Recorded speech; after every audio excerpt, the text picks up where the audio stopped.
Imagine it's the day after the election and the vote has still not been certified. Chuck Schumer and Jamie Raskins has called for the extinction of all white Christian males.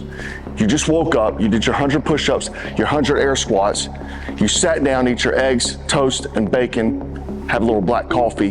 When you hear that BLM and White Dudes for Harris has just breached your subdivision, what do?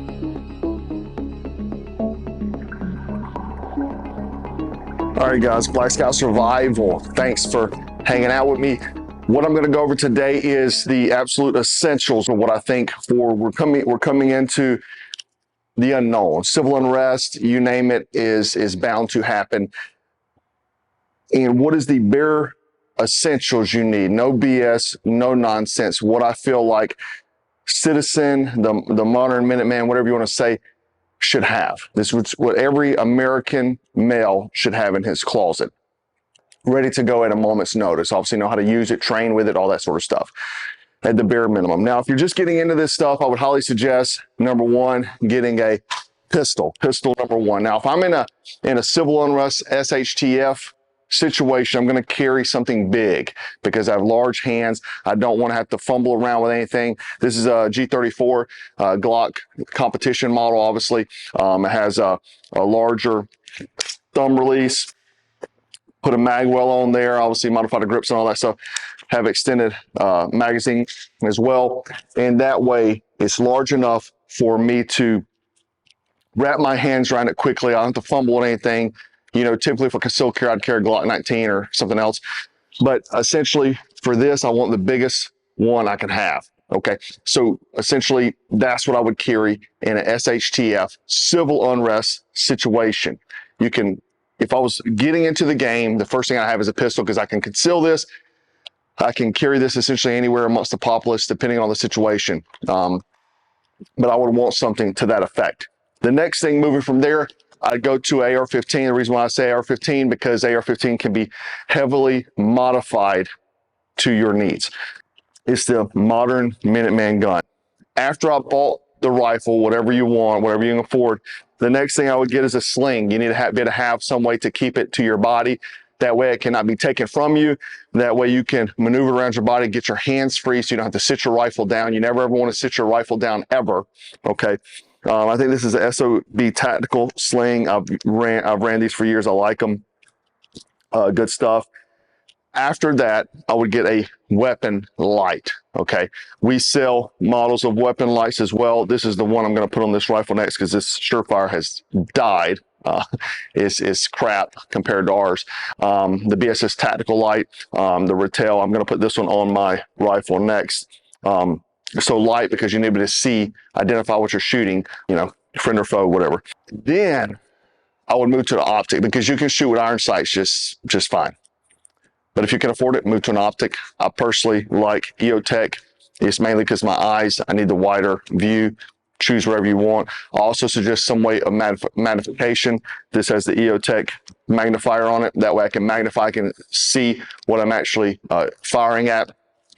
I can reach out a little bit further and stuff like that. What I like about this, I can quickly move from, you know, CQB type stuff to further out if I need to.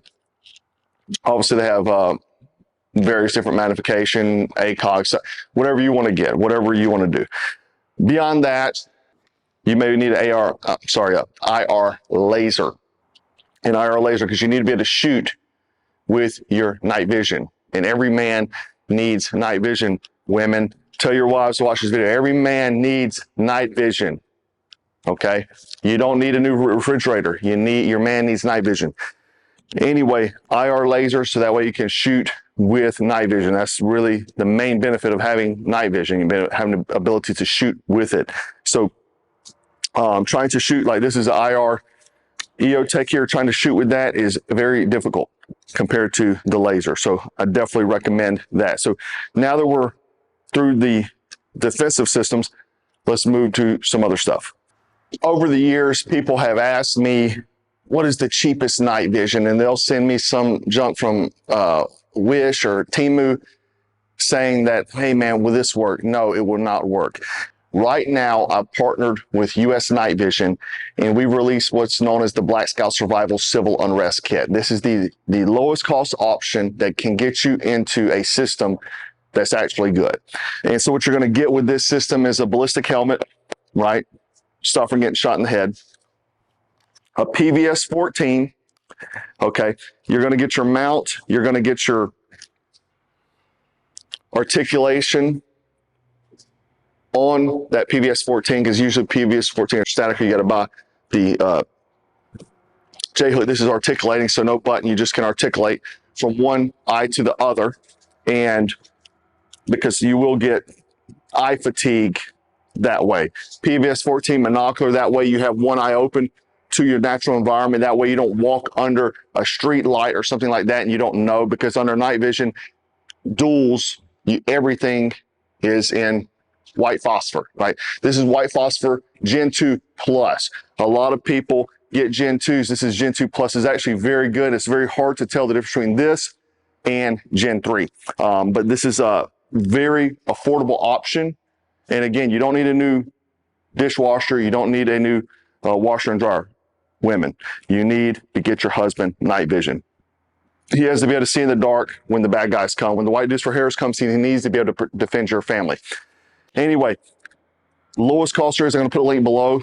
Get in on it. I think it's a fantastic deal. And PVS 14, man, you can run it just fine. A lot of people say, oh, you need duals. I've got multiple pairs of duals. I would be fine running PVS 14. You just have to train it like anything else. In the military, most guys were running PVS 14s during the GWAT in the very beginning stages. So it's not like this is something that's irrelevant. It's very useful, combat proven, and it's a great deal. Guys, the next thing is comms, communication, right? Shoot, move, communicate. So what we need to be able to do is with night vision, we can move, we can shoot with our defensive, now we need to communicate. And a lot of people, look, I'm not a ham nerd at all. I'm not into that stuff, but I just want basic, reliable communications at a team level. I'm not trying to talk on repeaters to somebody in California that I'll never see in my life. I want to be able to communicate with my team, the group of guys that I have with me, that's ready to go. Anyway, there's lots of ways you can do this, and I plan on having a class here soon on how you can do this stuff kind of covertly. I don't want to mention, because it's my personal plan. I don't want to mention on the internet. But anyway, this is one of my personal helmets here, and I got duals on here. Also have Peltor contacts. You can run something like a Baofeng. The reason why I say Baofeng, and the ham guys get ballistic, but Baofengs, I can buy a bunch of these so my team can run these. We can run these on different frequencies and whatnot. I've got a video on that demonstrating that, and you can actually run these to walkie-talkies as well. You can get extension antennas like this. You can use the standard. Running with my Peltors, I can just use a push-to-talk like this, put on my chest rig, and communicate like that, okay?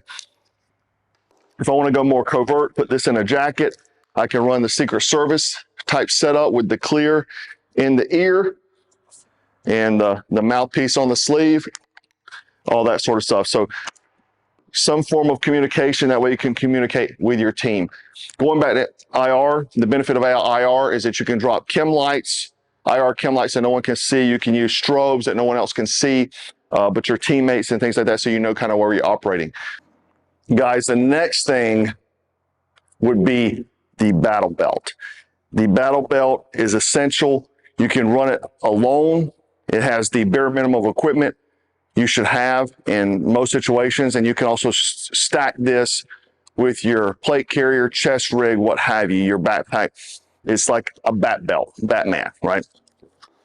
And what we need on here is just a way to hold our pistol. We need some extra food for the gun. I've got here just 2 pistol, 1 AR. Obviously, I'll run more AR on my chest rig. Needs to be rigid, and we sell some of the best gun belts in the world. And then a med kit. We sell the med kit as well, but some kind of trauma kit. That way you can have things to treat various wounds. Our kit's built a little different. We have extra pouch, so you can put first aid type stuff in there as well, just to help. Like if you have mole skin for your feet, your humping, what have you. But a good battle belt, something you can have around your waist, sturdy, and carry the bare minimum essentials. A lot of people add a lot of excess stuff on here. I've even done that in the past, but I've narrowed it down just to this equipment right here because I want to be light and mobile. And when we're talking about light and mobile, that's why I'm opposed to a plate carrier in most situations, because I want to be quick and mobile. And with that, what I would run is a chest rig, something very light. I can move in and out of vehicles very well. My back is opened up, so wearing a pack to carry other gear, but I can carry the essentials, a multi-tool, you know, maybe some survival equipment, a compass, things like that. My magazine is obviously chem lights. I have, you see the purple one there is IR. I can carry smoke grenades as well for various things. You can add the essentials, so that way, you know, basic survival stuff as well as things to refuel your weapon systems. Maybe have some batteries in here, you put your radio in here, and you can run all that. And this partner with a good battle belt, you'll be good to go. The next thing is some lightweight pack. And in here, I can carry more food, more ammo, water, obviously a water bladder I have in here. So that way I can hydrate on the move. This type of pack, I think this is Eagle Industries, it can carry my helmet. So if it's daytime, I can throw my helmet in here with nods in the back in this beaver tail here. But I can carry extra batteries, other essential equipment that may not load me down. I can also drop the pack. I can cache it somewhere to have essentially like a speedball, something I can resupply with, and I can cache this in other places. But a lightweight pack, now this is camouflage. I live in a very rural area. You may want to black out all your gear. Black backpacks is the #1 selling backpack in the world. So it's not like it's going to be tactical. Most all backpacks are black, and you can, you know, essentially fit your gear to that. If you live in an inner city, I probably wouldn't suggest running around with multicam or camo. I would choose some kind of neutral colors, and that would go for your chest rig as well.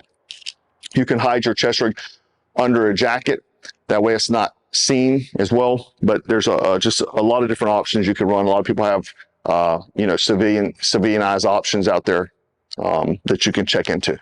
Gas mask for a lot of reasons.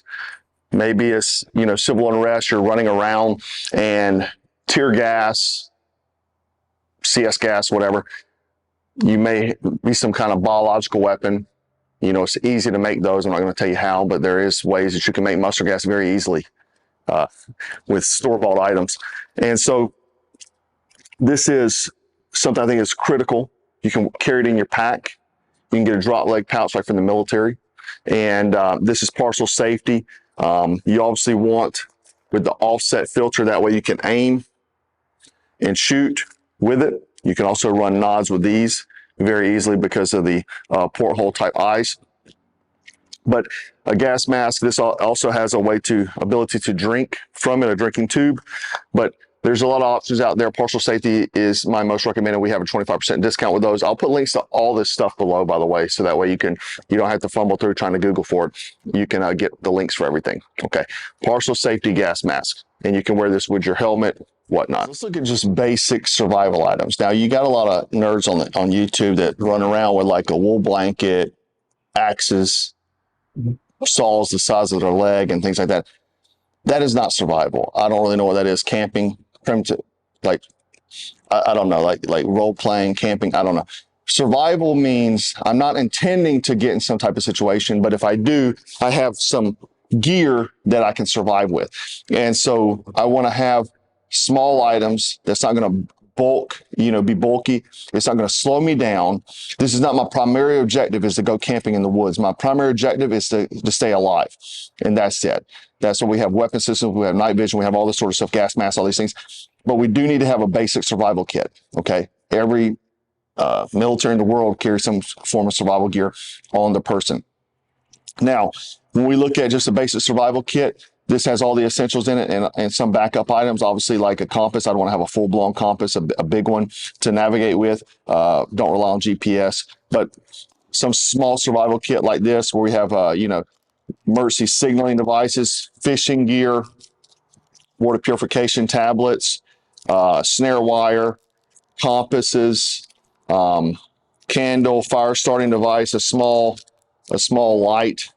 That way we can check things. You may want to have red in a civil unrest situation, but a kit with some small items. That way I can essentially keep my body alive, body core temperature, hydration, all those sort of stuff. Talking about body core temperature, you can get space blankets in olive drab. I could not find for the life of me my all-weather blanket. This is what I highly recommend because this is essentially like a tarp. I can rig this thing up. They have it in olive drab, and I have a bunch of those. That's really all I have, but I use an orange one when I used to teach survival classes. But because you want to get rescued, right? But in a civil unrest situation, I'd probably want something more subdued. So they do sell olive drab, and this is called an all-weather blanket. You could also use a military poncho. I like this because it has a reflective material in it. That way I can reflect body heat in a very cold environment or reflect heat away from me in a very hot environment. After that, I need some kind of flashlight, some way that I can illuminate aside from my weapon-mounted lights, handheld and such. Fire making, nothing beats the big lighter. Nothing beats it. Then a knife. This is our BSS 4. We will be having a 5-inch coming out here very soon with a bow drill divot there. But 4 to 5-inch blade, fixed blade is my ideal recommendation for a survival knife. And yeah, so something fixed, it's not going to break. I can also use this in a tactical environment. The BSS line is designed not only to be for survival, but also for fighting. That's why you notice the edge there is more of a tactical type edge, but it's strong enough to do most fieldcraft work. Water, well, I mentioned water purification tablets. Nothing beats this SAWYER inline filter. I can screw this on a bottle. I can put this on a tap. So if you're in your home, you can screw this on your tap. If the water's contaminated, you can do a lot of stuff with these small things. You can even almost fit this in the survival kit as well. Aside from the water bladder, you may also want to have a titanium or metal canteen, metal container. You can get any form of bottles that's on the market. We don't have any in stock right now, but this is our titanium canteen, and you can get sporks and things like that. But primarily, this is something you just carry water in. You can disinfect it by boiling it, and you can cook food if you need to. Obviously, in a grid out situation, I probably wouldn't, or a civil unrest situation, I would not be stopping and cooking food. But and also my good buddy Mark from Centerline Systems makes this pouch here called the Mother Canteen Carry. It can wear on a strap like across your body, or you can mount it onto your gear. All right, guys, the next thing is chow, right? We want to have some way to eat. So we want to have some quick food. We don't have to stop and cook. We might have to be on the move. We don't want to give away scent, all that sort of stuff. We can eat these very quickly. We can keep the wrappers because you don't want to be throwing down stuff to leave trail when you're moving about. You can eat these bars. They have a variety of different ones. I'm not saying eat this brand. You can eat different ones. Also keep a couple crayons in there just because, you know, they give me a lot of energy, and I get really crazy after I eat a few crayons. So, well, I hope this video was useful. You know, just going over the bare minimum. I could go very detailed. I could talk about this for hours. If you don't want to buy some of this gear, like let's say a survival kit, you can watch. I've got tons of videos showing you how to build your own.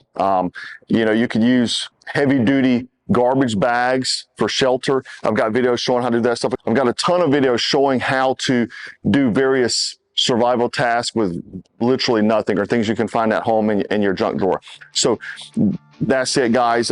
You know, looking at the way the world is today, you never know what tomorrow's going to bring. So I highly suggest, if you're not prepared, it's time to get prepared. Anyway, guys, remember to stay frosty, stay strapped, and always stay dangerous. Take care.